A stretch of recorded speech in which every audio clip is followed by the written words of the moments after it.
Let's talk about sticky effect. So now I'm going to show you how to do these cards floating on top of each other. It's very easy and you don't need code. Let's start with a blank section. And as we know, it's always by default 500 pixels. I'm going to change this into viewport height, and I'm going to use 325%. So it's going to be actually 4 rows, 3 of 100 and 1 of 25. Okay, so now let's add the grid. Let's apply the grid. I'm going to use other, and I'm going to use 4 rows. So right now, by default, it's going to be divided equally between the section. But if I'm going to change grid layout, I can control it. So right now, it's 25%. I want to change it to viewport height as well, because I want to constrain it to 100 exactly. And same goes to this part. So that's 100 exactly. And I'm going to do the second one as well. Viewport height 100, and here as well. And just the last one, I'm going to do viewport height of 25. Okay, so it's the same. I'm going to scroll all the way back to the top of the grid, and here I'm just going to add a container. Okay, so I'm going to drop a container here, and I'm going to stretch it to the whole grid cell. And you can see it's stretched to the top one only, and we're going to make this container transparent. So the reason we're doing that is to constrain the limits of the image of the first image. So now we're going to just add the first image here in the center. It's going to be the card. So I'm going to open the layers, the layout panel, and adding this. And we're going to change the image.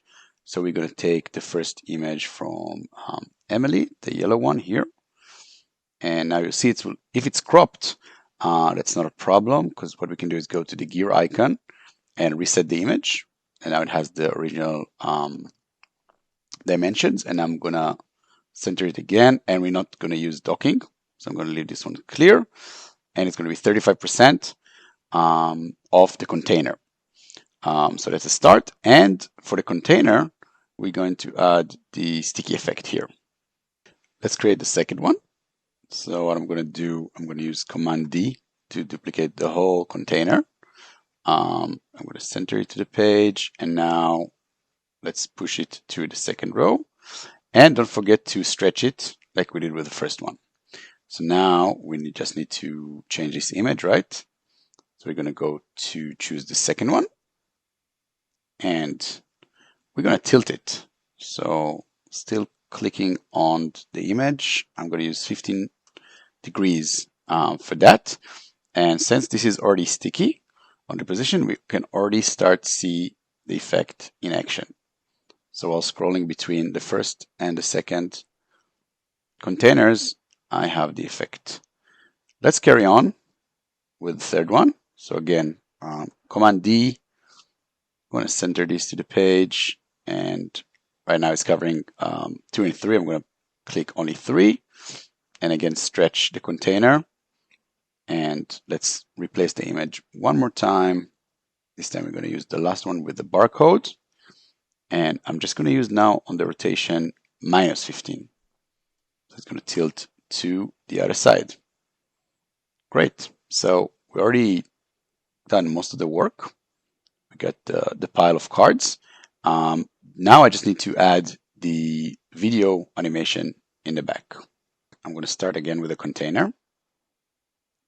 So I'm placing a container here, and I'm going to add an image. So I'm dropping an image into here. I'm going to stretch the image, and I'm going to change the image into the GIF file that Emily created. And now before I'm going to stretch it to the background, I'm going to go into the layers panel and just make sure that this container is going to be in the back of my image in my container.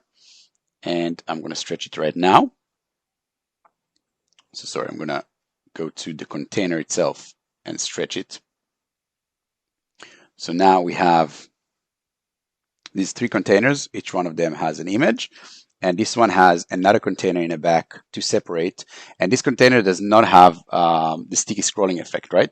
It's default, so it's going to stay with the site. So let's see what happens now on preview. So I'm scrolling and the GIF stays in the back and I'm just scrolling that. So that's it. I just want to show you one more thing before we finish. I want to add another section just to emphasize on the sticky effect. So I'm going to go to here and add another blank section. I'm going to leave it pixels right now. I'm just going to change it into 1000. So it will be a bit taller. And I'm going to add another image here and stretch it. And I'm going to choose one of Emily's images just to show you there's more scrolling for it. So we're going to choose something nice. A lot of sketches. Okay, I like this one. Actually, I'm going to use this one.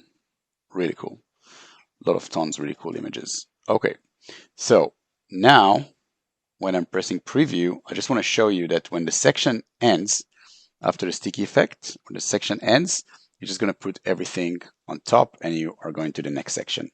So this could be another image, could be another table, another doc, and that's it. All you have to do is just check your responsive, check the different breakpoints. Remember, you can use percentage. So if this is too small on mobile or desktop, what you can do, you can always go to the image and make the image bigger.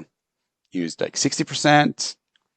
Just don't forget to do it to the rest of the images as well. And then you got yourself a responsive website with sticky effect. So enjoy.